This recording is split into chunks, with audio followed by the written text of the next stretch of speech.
La santé est notre bien le plus précieux, il nous appartient de la préserver. Bienvenue dans Les Lois Naturelles, le podcast dédié à la naturopathie et la cuisine santé, dont l'objectif est de promouvoir la santé intégrative. Je suis Camille Langlais, naturopathe certifiée spécialisée en naturopathie de l'enfant. Chaque jeudi, je vous retrouve en solo ou aux côtés de l'un de mes invités pour des conseils pratiques en santé naturelle, des témoignages de vie ou encore pour donner la parole à des praticiens et thérapeutes experts en leur domaine.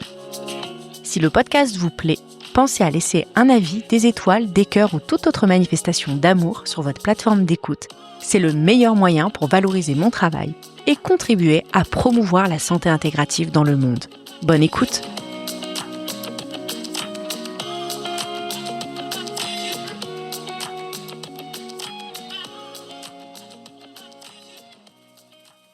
Bonjour et bienvenue dans le podcast Les Lois Naturelles. Bienvenue dans cette 3e saison du podcast. Je suis très heureuse d'entamer cette nouvelle saison.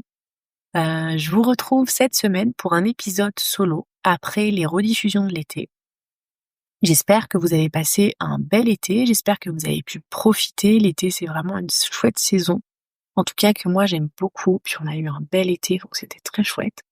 J'espère que voilà, vous avez pu profiter en famille, entre amis, que vous avez pu prendre un petit peu de temps pour vous.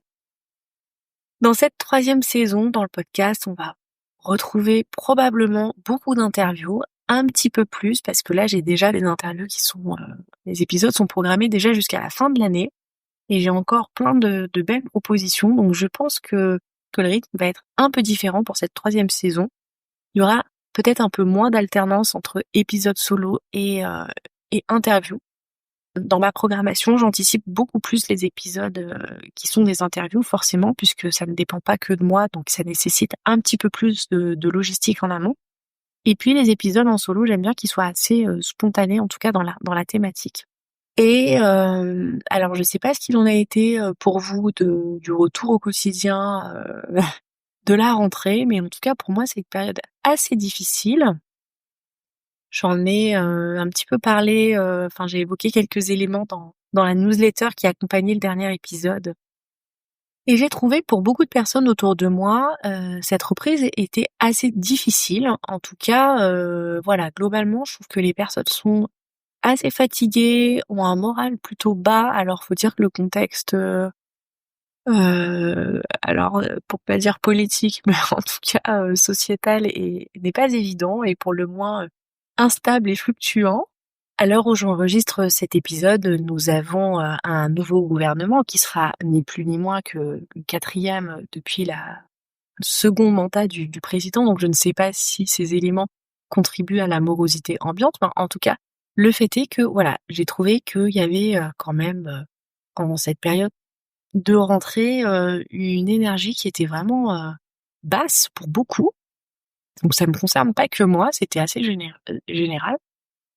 Ce qui m'a donné l'envie de commencer cette nouvelle saison par un épisode dans lequel je vous partage ce que moi je mets en place pour moi-même pour retrouver un petit peu d'énergie, puisque en tant que naturopathe, on a les clés nécessaires. Alors c'est vrai qu'on dit que souvent les cordonniers sont les plus mal chaussés, mais régulièrement, moi, j'essaye de me dire, voilà, si j'avais quelqu'un qui venait me voir dans ma situation, qu'est-ce que je lui conseillerais? Dans cet épisode, je vais vous partager un petit peu ce que je mets en place aujourd'hui pour faciliter ma rentrée, pour récupérer mon énergie. Je suis partie en vacances dans un état de fatigue assez important et les vacances ne m'ont pas permis de récupérer. En plus, j'ai eu des petits soucis de santé. Donc, ça n'a pas aidé. C'est un épisode un peu plus personnel et surtout un épisode qui est plus spontané. J'ai quelques notes, mais j'ai pas de script, donc j'en appelle à votre indulgence si toutefois j'ai quelques hésitations. Alors la première des choses que je remets en place pour ma part, c'est autour du sommeil, afin de retrouver un vrai sommeil réparateur. Le sommeil, c'est absolument fondamental, c'est un pilier de santé incontournable. Si vous avez des problèmes de sommeil, je le dis souvent, le manque de sommeil, les problèmes de sommeil font le lit de la maladie. C'est un aspect absolument essentiel qu'on ne peut pas négliger, que ce soit en termes de dette de sommeil, en termes de de mauvais sommeil, de manque de sommeil profond, les processus physiologiques ne se font pas si on n'a pas un sommeil récupérateur, si on manque de sommeil, et tôt ou tard, on en paiera le prix. Quand on est dans une période où on a une baisse d'énergie, où on a une baisse de vitalité, où on sent son immunité aussi qui est affaiblie, ça sera toujours une bonne idée que de prendre des mesures pour son sommeil. Donc moi, là, en ce moment, clairement, j'essaye de me coucher beaucoup plus tôt.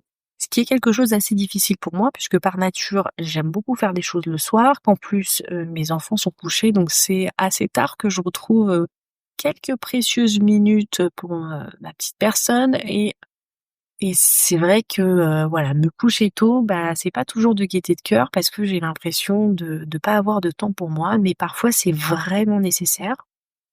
Et ce que je voulais aussi vous rappeler, c'est que la qualité du sommeil quand on se couche tôt est nettement différente. C'est mon papa qui me disait ça quand j'étais petite, parce que en fait depuis toujours, hein, moi j'ai jamais aimé me coucher tôt, hein. Et c'était comme ça déjà quand j'étais petite. Alors je suis née à minuit 40, donc je ne sais pas si ça a un lien, mais en tout cas ça a toujours été problématique pour moi de me coucher. Et je me souviens d'ailleurs de l'âge que j'avais quand enfin ma maman m'a autorisée à aller me coucher toute seule. Pour moi ça a été une immense liberté que de pouvoir aller me coucher quand j'en avais envie.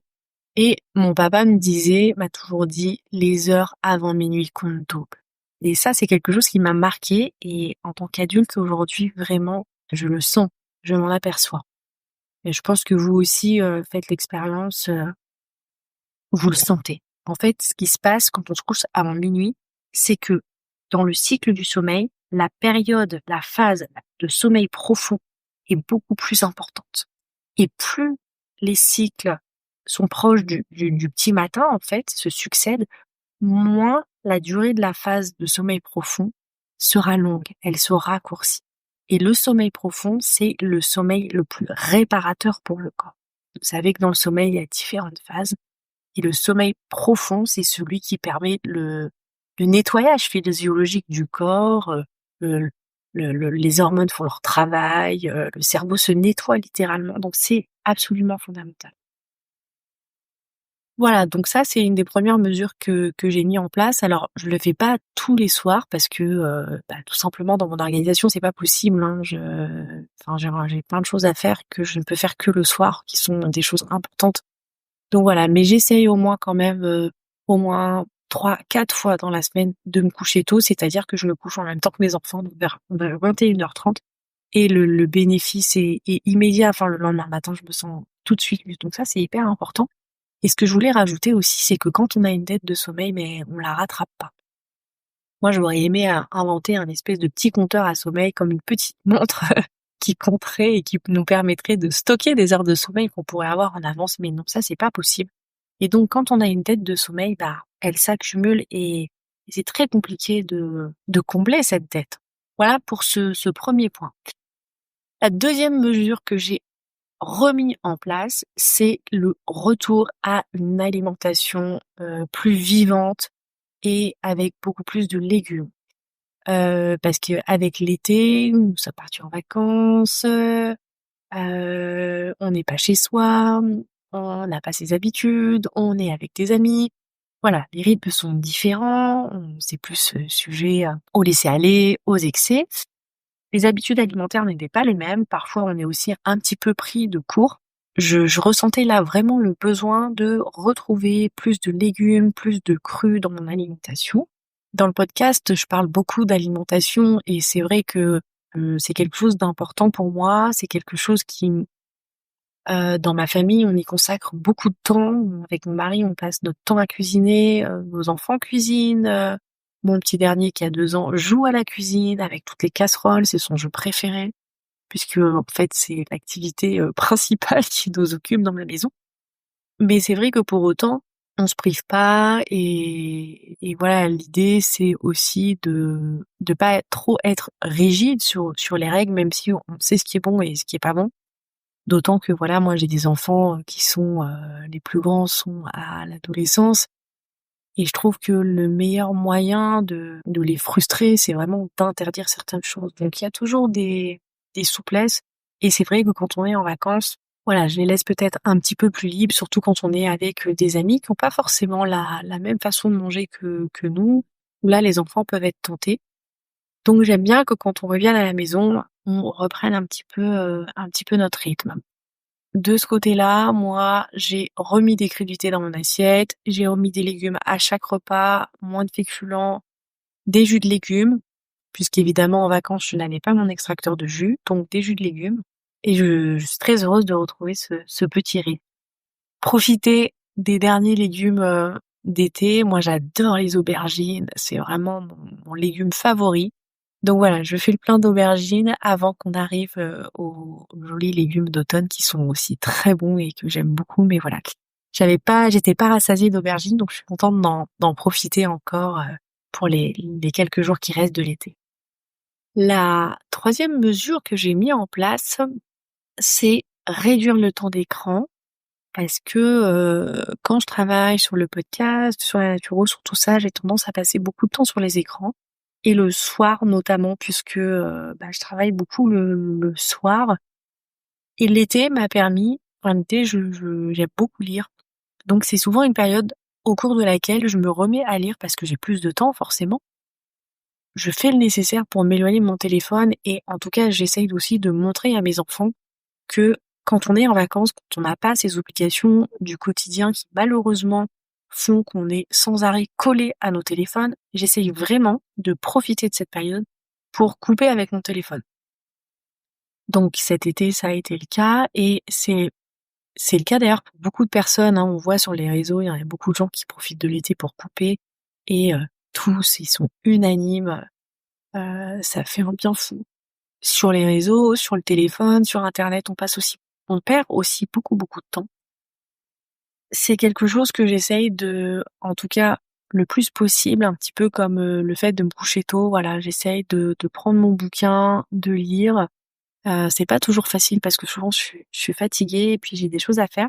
Mais j'essaye maintenant vraiment de réduire, en tout cas de stopper les écrans à partir d'une certaine heure et de prendre mon livre et franchement, ça fait du bien, c'est autre chose, ça installe vraiment une transition plus douce vers la nuit. Le sommeil est nettement amélioré puisqu'on n'a pas cette lumière bleue qui vient nous perturber. Moi, je le vois les soirs où je travaille, vraiment mon sommeil est de mauvaise qualité, c'est indéniable. La quatrième chose, alors je reviens un petit peu sur l'alimentation parce que là j'ai refait le plein de super aliments. C'est vrai que, la fin d'année a été assez mouvementée, donc j'avais fini un petit peu, tout mon stock et donc là, il est temps de refaire mes petites provisions.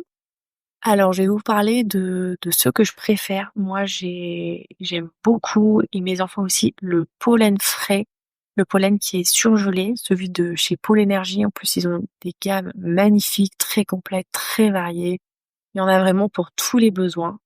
Nous, on le mange beaucoup au petit déjeuner ou alors le midi, moi je me le mets sur une compote ou sur un pudding de graines de chia. Tous mes enfants aiment ça, enfin, c'est vraiment un produit qui est top et qui est bénéfique, mais qui a plein de bienfaits.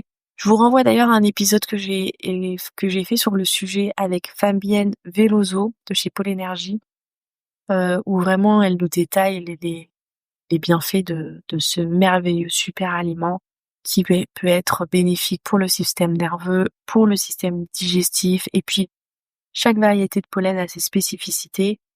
Je vous invite à découvrir, ce produit qui est pour moi vraiment un allié santé incontournable. J'ai un code promo, je vous mettrai dans les notes de l'épisode un lien vers un document que j'ai fait avec l'ensemble des partenaires du podcast dans lequel vous pourrez retrouver tous les codes promo. Le deuxième produit dont je vous en ai déjà parlé, vraiment je suis adepte de ce produit. Vous le trouverez chez Biovie, c'est la poudre d'herbe de blé. En fait, la poudre de jus d'herbe de blé. Alors, le jus d'herbe de blé, moi j'en ai fait à l'extracteur. C'est vraiment, c'est vraiment pas bon et comme disent mes enfants, si maman a dit que c'était pas bon, c'est que vraiment ça doit être corsé. Donc moi je préfère le boire quand même au quotidien en poudre. Et vraiment, c'est un produit mais qui est incroyable. Moi j'ai fait le constat que mes cheveux s'éclaircissaient avec ce produit. Donc je pense que, je pense, c'est sûr, mais c'est un produit qui a un puissant effet détox, c'est un produit qui est oxygénant pour l'intestin, c'est un produit qui est riche en vitamines, en minéraux, enfin voilà, c'est vraiment un produit qui est top, qui est un geste simple à intégrer dans son quotidien, qui va venir soutenir votre énergie, votre immunité, votre clarté d'esprit. Enfin, voilà, c'est vraiment très bénéfique. Vous pouvez, alors moi je le consomme le matin à jeun, mais vous pouvez aussi le consommer en fin d'après-midi si vous êtes sujet un petit peu à un coup de barre, coup de fatigue et que vous avez des envies sucrées, ça peut être intéressant. Et le troisième produit dont je voulais vous parler, que là je prends vraiment en période difficile, comme ça peut être le cas en ce moment, c'est la Clamate. Alors ça a un effet détox important. La Clamate, c'est une algue, je la prends congelée chez Biovi également. Et vraiment là, c'est un reboostant très très puissant.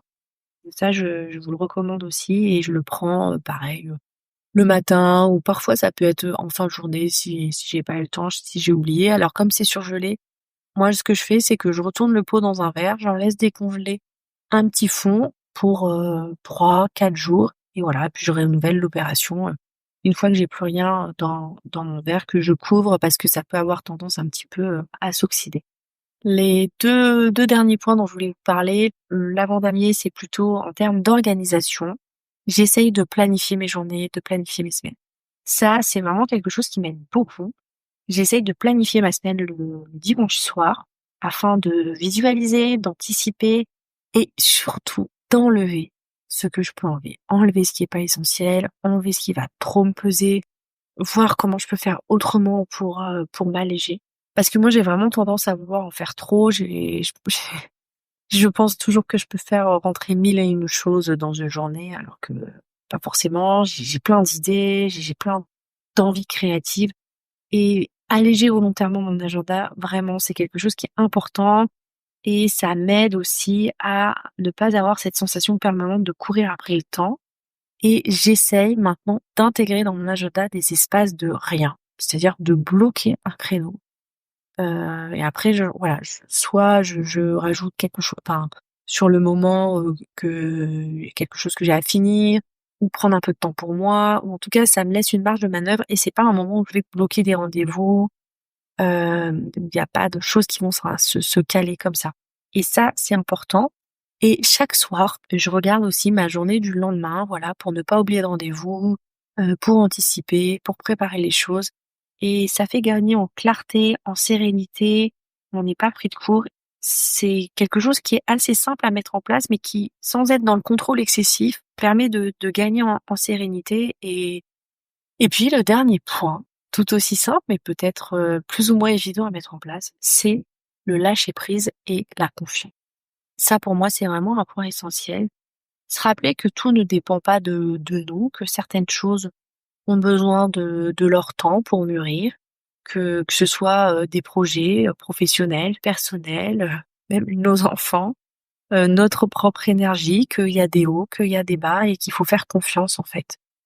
S'écouter un petit peu, avoir en tout cas confiance que la vie nous guide, que les choses se font quand elles doivent se faire et que la vie veut le meilleur pour nous et être tranquille et apaisé face aux aléas de la vie, aux défis qu'elle nous envoie au quotidien qui est pas toujours évident. Voilà, être un peu dans la gratitude pour ce qu'on a, cultiver cet état d'esprit en tout cas, essayer de s'éloigner le plus possible des personnes qui ont des ondes négatives, des mauvaises vibrations. Voilà, ça je trouve que c'est quelque chose aussi d'important parce qu'on peut très rapidement être abaisser sa vibration, abaisser son énergie avec un mauvais état d'esprit. Donc cultiver un bon état d'esprit, cultiver la confiance, une forme de joie de vivre, de simplicité. C'est très important et on a beau le savoir, des fois on est happé par le quotidien, donc c'est important de se remémorer ça. À la maison, on a un rituel qu'on fait assez souvent. Là, on a un petit peu perdu, mais il faudrait qu'on le remette en place. C'est que à table, le soir, on essaye de manger tous ensemble quand c'est possible. Des fois, avec les activités, c'est pas forcément possible, mais en tout cas, quand on mange ensemble, on essaye de faire un tour de table et de se dire chacun nos 3 meilleurs moments de la journée. Et ça invite déjà à réfléchir sur sa journée et que même si on a une journée difficile, qu'on est fatigué, compliqué, dans cette journée, il y a forcément eu 3 choses positives. Ne serait-ce que de se retrouver tous ensemble, je sais pas, un mot doux qu'on a que l'un de nous a dit, enfin voilà.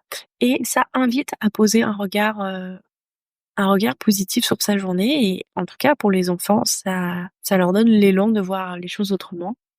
Et aussi en se couchant, avoir, de la gratitude pour ce qu'on a. Je me dis souvent que mes enfants sont en bonne santé, voilà, qu'ils sont là à côté de moi, qu'ils dorment paisiblement et que finalement, il y a rien de plus important que ça. Et s'endormir sur cette pensée-là, c'est toujours mieux. Voilà ce que j'avais envie de vous partager pour ce premier épisode.